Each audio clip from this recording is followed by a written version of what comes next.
I've got right here the Xperia 1 Mark III. Absolutely love it. They announced the Xperia 1 Mark IV probably about 2 weeks ago now. Had a little bit of time to digest it. There's something that I'm actually really excited about here, and I'm excited already. Other than the price tag, $1,599. I think Sony's probably been smoking a lot of rocks. Like, that's a crazy amount of money. So that right there automatically tells you that most normal people are not going to buy this phone. For good reason. You don't need it. You can get a much better, in many different ways, phone for you for much, much less. So what I'm excited about, though, is they're finally upgrading the selfie camera. And I actually made a video about the selfie camera and how bad it sucks on the Xperia 1 Mark III. And it's not that it just is utterly terrible, which it's not good, but when you have a phone that costs $1,499, you've got the Zeiss lenses in this thing. You got Zeiss technology. You got all these things you're saying about how amazing and big this sensor is, and you can do all the manual control stuff like on a DSLR and a full frame camera, all that crazy stuff. And then they put a potato selfie camera in it. Potato. Not even regular potato, like instant mashed potatoes, which is like 4% potato. So the thing that has me the most excited is they're upgrading the selfie camera, and I couldn't be more excited because not only is it upgraded to a 12 megapixel camera, which, you know, megapixels doesn't always tell the story. You could have a 108 megapixel camera that's no good. Megapixels is just how many pixels it's shoving into the image. If you're looking at a 6.5 inch screen and you've got a 12 megapixel camera, it's going to look great. But if you have a 108 megapixel camera and you blow it up to a 30 inch computer monitor, then it's still going to look great. And that's kind of the point. It just shoves more pixels in there. So not so much a tangible benefit on your phone, more so looking at it on a larger apparatus. But the selfie camera, though, significantly improved. The sensor is going to be new, it's going to be better, and up to 4K video at 30 frames per second, which, I mean, I wish it had 60. Basically, this phone is going to carry us into 2023. I mean, at least it's a 2022 phone. And I don't want to get too far ahead of myself. I don't want to complain too much because, I mean, I know some people think I complain all the time, but I feel like I'm just critical. And criticism, well, I mean, constructive criticism, I think, because I mean the best for them usually. I think it's okay. It's okay to not think that everything is sunshine and rainbows when it comes to something you're spending $1,600 on. $1,600. And I can almost bet you that the Fold 4 is probably going to be that price, if not maybe $100 less this fall. We'll revisit this later and talk about it, but I think that that's part of their plan, is to bring the Fold price down with Samsung a little bit. Whenever you look at the Sony Xperia 1 Mark IV, which some people are wrong, apparently.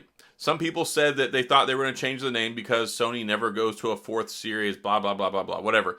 Don't ever buy too much into rumors. And I know some people are going to say I'm contradicting myself because I actually have a video coming out about rumors, but there are certain points you can take rumors seriously and certain points you just don't even listen to them. So whenever it comes to this phone, though, people are like, no, it won't be the Xperia 1 Mark IV, which I could care less. I could care less if they call the Xperia Mark Ford Lincoln Buick Mercury. I mean, I don't really care, but I'm excited because, yes, upgraded camera, but still, you probably shouldn't buy it. Like, you probably should not buy the Sony Xperia 1 Mark IV. And actually, I think mental note, I'm going to make a video about that too, because we're going to talk about it, because you totally shouldn't buy it. Absolutely do not buy it. Unless you're just crazy, like me. But also the prices don't drop very fast. I got this one, the Xperia 1 Mark III, several months after it was available in the States, and I paid $800 for it, which $800, totally good. The Xperia 1 Mark IV, after about 6 to 8 months, you'll probably be able to get it for $800 or $900, and then you should buy it. Do not buy it at launch, because don't encourage these people's behavior. That phone's not worth that much. It's not. And they try to tout it as a DSLR replacement. Look, if you're spending $1,600 plus dollars, including tax, that's a $1,700 phone. If you're spending $1,700 on a phone, you're probably using a professional camera, and you don't need to use a smartphone camera that's not as good as a DSLR camera. End quote. But I like them. I really do like this phone a lot. This is just about my most favorite phone of the last year. I absolutely love it. I love the form factor. I love the haptic feedback and the haptics when the sound is going. I love the 4K screen. I like you can hook it up to an external monitor like you can a camera. There's some cool things they've done with this, and I think it stands out. And I think if you're in the business, like professional world, and you just want to have this power at your fingertips, but here's the thing though, they don't take good point and click images. The images they do take are amazing if you do the manual mode and you go in and you do all the stuff. Like, I don't know that much about that stuff. white balance and ISO and focus and all that stuff. Like, I can fidget around with it, but it never comes out as good as it should if it's just a point and click and the computer and the phone does all the processing for me. I just like the phone. I think it has pretty decent battery life. I love the form factor. I like how thin it is. Of course, I like it because it's purple. I mean, yeah, you got me there. But also, I do think it's a good phone. The sad thing is that Sony really has pulled away from any sort of marketing scheme or program whatsoever. They don't have them in stores. You can't go to a carrier and get them. You basically just have to pay a ton of money to Sony.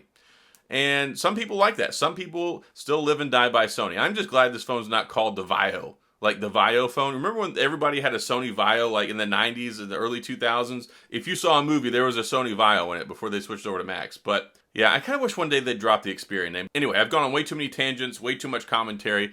I do like the Sony phones. I think that it's a great phone. If you do want to pick one up, you're probably going to enjoy it. As long as you can get over the fact that you paid a ton of money for it. So I'm going to buy one when it comes out. Of course, I'm going to review it. And that's the other thing. It's not coming out until September. September, folks. September. Like back into the seasons of the year when you can actually go get oysters. Like it's a long time away. So yes, we're in May right now. We got June, July, August, September. It's going to come out right in the middle of what else comes out around September?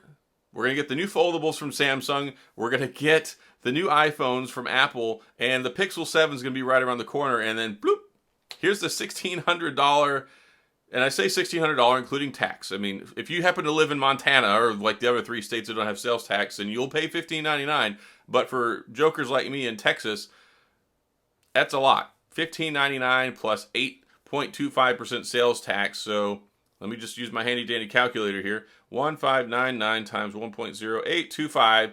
$1,730.91 approximately. I didn't do the change. So yeah, it's going to cost me a lot of money. So I hope that any of you who are interested in it will watch the videos, because I'm going to have to make like 1,400 videos to recoup what I'm going to have to pay for this phone. It gets expensive. Like, I'm going to need a GoFundMe for this fall for these phones, because unfortunately I'm too critical probably. So that's why Samsung and Apple and basically nobody sends me phones in the States. But that's okay.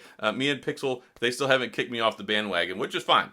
They actually, I think, probably respect the way that I talk about their products. But anyway, really excited about the Xperia 1 Mark IV. I'm excited about the upgrade. I'm not excited about the price tag. You shouldn't be either. Unless you absolutely know that this is the phone of your dreams you're going to keep for 3 years once it comes out, and you're willing to spend that kind of cash, then go for it. But for most people, definitely do not. But when it does get here and I get mine, I am excited about that, because I don't know how they put so much emphasis in their phones on the primary camera and completely neglect the fact that 90% of what people do their phones with now is take pictures of themselves for all the social media stuff. Not really 90%. I made up the statistic. But either way, you know what I mean. Thankfully, they're finally getting along with the bandwagon, and I'm cool with that. So that's all I've got. If you have any questions or comments, please feel free to go down to the comment section. I will get back with you. We can talk about this. If you enjoyed the video, please hit the like and the subscribe button and a little notification bell if you want updates when new videos come out. And as always, thanks for being here. I appreciate you watching. I'll see you guys next time. And girls. Guys and girls. Bye.